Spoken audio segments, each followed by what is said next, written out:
What's up, everybody? It is I, Hero Vange, and welcome to Battle Bites. This is a new series on my channel, and it's my effort to try to start to post more regularly because my channel, with the way that I'm producing and uploading content, it's very irregular, right? I come out with a video weekly for sure, maybe like 2-3 times a week, but it's very irregular. That's because the videos that I make, the meta simplified guide and also the matchup masteries, take a long time to make, like a long time, guys. So I have to research, I have to record, I have to basically edit it and produce it, upload it, metadata, promote it when it comes out, and that takes a long time. So I decided to start a smaller, more manageable series, and that's Battle Bites. Today I've got something very special to share with you guys. It is an insane best of 3. Definitely one of the best practice battles that I've had for the Sinister Cup since practicing the Sinister Cup. And yeah, it's gonna be really good. But it's against the best, as far as I know, right? The best female Pokemon Go PVPER in the Philippines, right? Correct me if I'm wrong. Tell me if rank wise we're talking Silph Arena Season 1 type of thing, right? But I as far as I know, she is the highest ranking female trainer in the Philippines, and definitely one of the best battlers in the Philippines as well, gender aside. Now, I'm not gonna tell you this person's name, and also I'm not going to reveal her team of 6 because if ever there's any sniping to be had in tournaments, you know what I'm talking about, right? It's gonna happen to me and not the people that I battle with, right? That's always how I do my battles. But just know that the local trainers know her very well, right? She's very active, very, very active. She kicks my ass on the regular most of the time. My win rate against her is probably 10%, I would say, right? 10%. Since starting season 2. She's that good. It's very difficult to battle her, and the nice thing that happens whenever I do battle her is she always gives me feedback. She tells me, oh, your team comp could have been better if you maybe did this. Oh, if you didn't block this thing, that type of thing. So yeah, whenever she hands me back my booty on a plastic tray, the type that you find in a cafeteria, right? Yeah, after she hands it over to me, she's like, get good so that next time I can maybe feel a challenge, alright? She's really good. Now, Dusclops is my lead. That's weird. Why? Because most YouTubers, they're gonna tell you for the Sinister Cup, Dusclops is actually a very safe switch in. Multiple YouTubers have said this, right? That Dusclops is a safe switch. Why? Because if you switch in, just get a couple of hexes in, bop bop, and then your counter pops in. Because you got that bop bop, little bit of extra energy on the Pokemon before it, right? You can actually beat your counter, right? Because a lot of the stuff that beats Dusclops, soft countery type of thing, right? So yes, that makes it a fantastic safe switch. But the thing that I wanted to do was to take advantage of another strength that Dusclops has that I feel not a lot of other YouTubers are talking about. He is a machine gun, alright? He throws and throws and throws, and he's actually tanky enough to take a little bit, right? But you can actually burn both shields just to burn all your opponent's shields, which is, gonna be fantastic because in the back, I've got what? Fantastic finisher type Pokemon that in the zero shield scenario can kind of turn around things with their counters. Okay, so that's the mentality here. This team comp is based off her line of 6, which I'm not gonna show you again because stuff-in things. But yeah, let's get to the battle. Alright, so we start the match off with a Poliwrath lead. Now, it's very important that we count the number of shadow punches that I throw because the goal is now not to burn both shields like we planned, right? Because I win this. Okay, so the goal is not to burn both shields. It is to knock this thing out, leave my Dusclops with enough HP so that I can throw again and basically get that advantage. Alright, so yeah, that was 2. Alright, that was 2 shadow punches. Okay, I'm gonna block this ice punch just to keep that health. Alright, and then I'm gonna get to a 3rd shadow punch, and right here it slows down because I wanted to explain to you that I was going to swap to my Cresselia and I was looking for the best time to kind of just bop bop hit it dead, right? That's this moment right here. Okay, so I had 3 Shadow Punches. She blocked once. I'm gonna show you in the Sims later that is like almost the most optimal. Alright, so yeah. And because I was able to do that, I get to the future sight much faster. And so I can throw.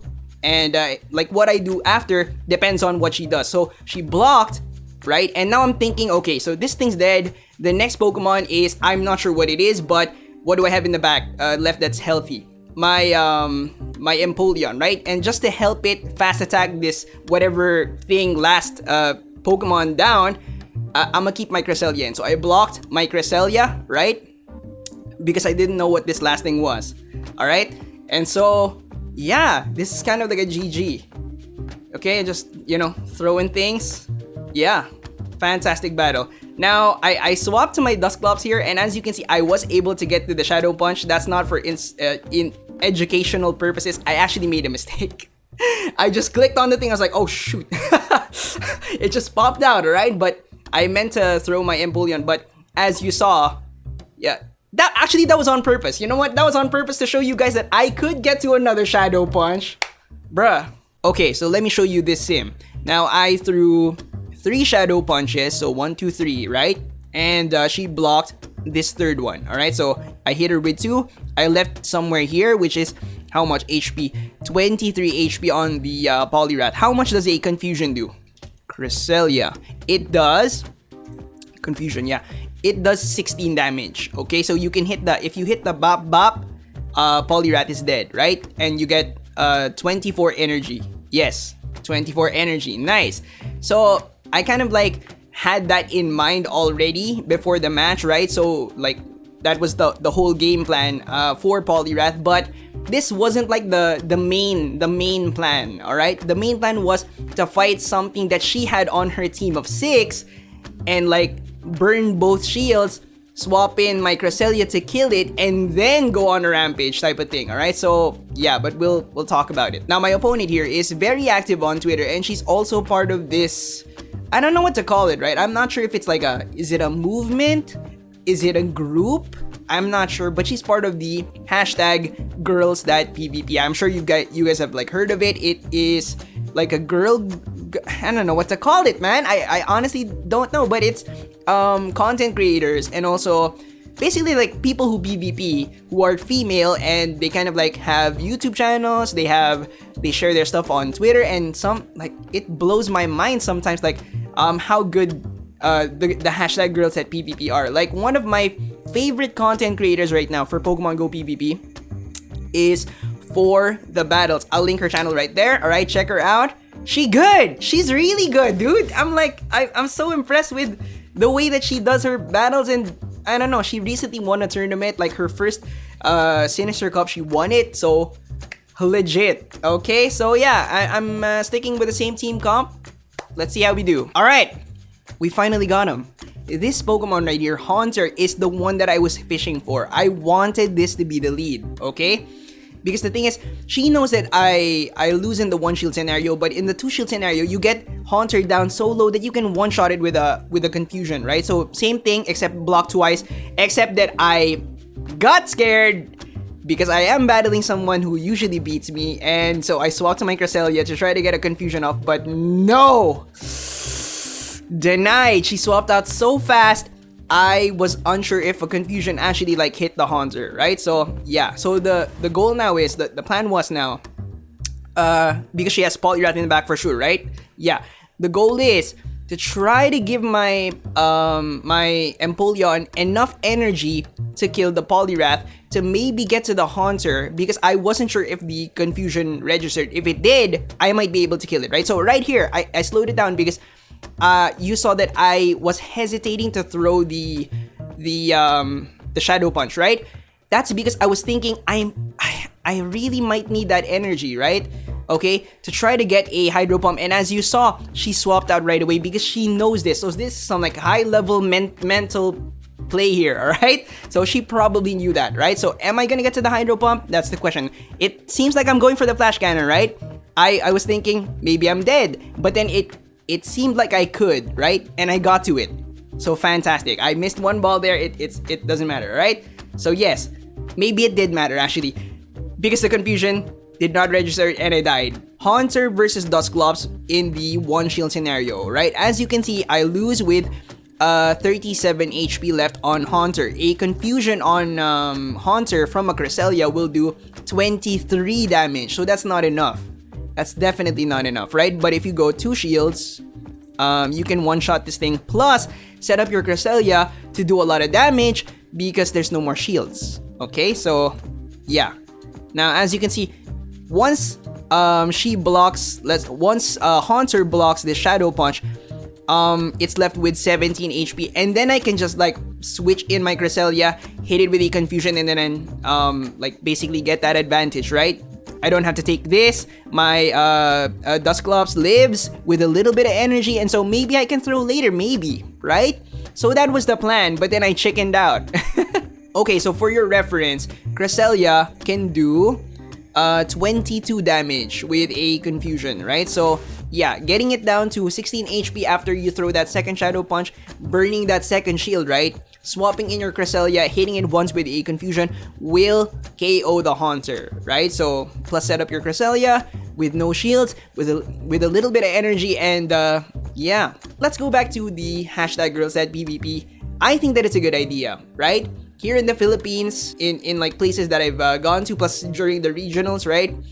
There weren't a lot of hashtag girls that PvP. You can probably count them in like one hand, right? Maybe less. Maybe like 3. I would maybe 4 or 3. And I understand what you're trying to do, right? And I'm just trying to echo the message. They're trying to be super loud so that they send the message to other female Pokemon Go trainers that PvP is not a boys club. I think this is a really good idea because when me and my friend, my best friend, right, got into Pokemon Go and eventually got into Pokemon Go PvP, he was like, bro, we gotta look for like friends who are girls, right? And I was like, bruh, you got a girlfriend, like, dude, okay, what you trying to do? And he was like, no, it's not like that. I want that How I Met Your Mother vibe. Now, me and my bud, we also play other games. We tried Fortnite once, right?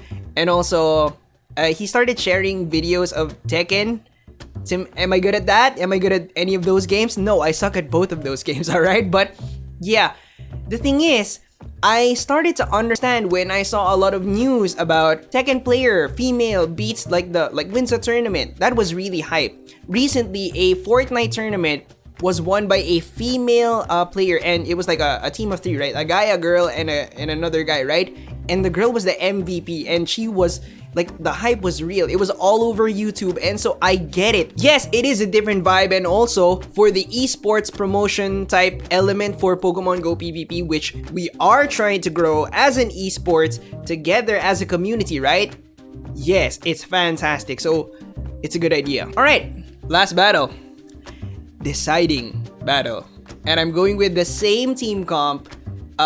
Will I be able to pull it off? Will I chicken out? Has she thought of something to completely counter this? We'll see. Buckle up, because this is gonna be crazy, alright? Keep the snacks out of your mouth because you might like choke on it. Okay, so Haunter versus Dusclops, and I'm gonna go for it. I'm gonna go for the 2 shields, and I was thinking, should I maybe switch Cresselia or should I just give it up? Right? Should I maybe switch in Cresselia or give it up? I was kind of scared that she might have Alolan Marowak in the back, and I wasn't sure if a future sight could kill it, right? That's the thing, right? And I need my Cresselia to kill the Poliwrath, right? So I decided not to go through with it, right? Because of how fast she swaps. Okay, you saw like in the second battle that she swaps like super fast, and you're gonna see it again right here. Okay, so I go for the Empoleon to pull out the Poliwrath, right? So the plan was hit it with a Hydro Pump, and then swap to my Cresselia, get a confusion, maybe 2 confusions, just kill this thing, and then try to hit the Alolan Marowak with a future sight. If it doesn't kill it, I still have some of my Empoleon left to maybe fast attack it down, right? So I throw the Hydro Pump, swap, boom, that's definitely like 1 hit. You see how fast she swaps? Do you see that skill, man? Holy cow. She swapped like on my swap. Oh my, insane, right? So she goes for the Alolan Marowak. She hits me with a Shadow Ball. I go for the Future Sight. Is it a one-shot kill? It is. Fantastic. But she had Ice Punch ready to go. She kills my Cresselia. Am I gonna lose? Oh, God. Good game. definitely one of the best practice battles that I've had for Sinister since starting to practice for the Sinister Cup. So, yes. Do you see how fast she swapped? She swapped like just almost immediately. Maybe like maybe she got a fast attack off, but I didn't really get a counter, like a confusion off, because I feel like if I did hit that confusion, that Poliwrath would be dead, right? That Poliwrath came in with the Ice Punch later, and I was like, holy, I lose, right? When that match finished, I was screaming. All right, this is my call to action, okay? If you have any friends, female, Pokemon Go trainer, has some potential for PvP, you know, has an analytical mind, maybe a little bit competitive, has that inner fire, you know what I'm talking about, okay? Share with them for the Battles channel. This is not for my channel, this is for the the Battles channel, okay? Because she is one of the, what is the word for this, pioneer? She's one of the pioneers for the hashtag girls.pvp movement. Is that English? Yes, she does the thing very well, and you know, it might inspire them or maybe interest them, or maybe just make them feel a little bit more comfortable to get into PvP, because the more PvPers, the better, plus the more female PvPers, the betterer. Right? English, I'm great at it. Yes. Thank you so much for watching. I hope you guys enjoyed. I hope you learned something. Remember to leave a like, comment down below. GG. Alright, just GG. And also comment down below if you're a hashtag girl that PvPs. Hashtag girls that PvP, hashtag girl that PvPs. Why is it that your name is hashtag girls that PvP, right? Because I saw like a couple of days ago, I was like, I saw a tweet. It was like hashtag lady battlers, call us that instead, something like that, like from one of the hashtag girls that PvPs. And I was like, wow, lady battlers. Well, hot dang, that makes me want to swirl my chocolate milk in a champagne glass. It's a lot more fancy, alright? I don't know. Subscribe if you haven't yet. Subscribe to For the Battles if you haven't yet. Bro, what are you doing? Like, she's way better than I am. And I'll see you on the next one. Bye, guys.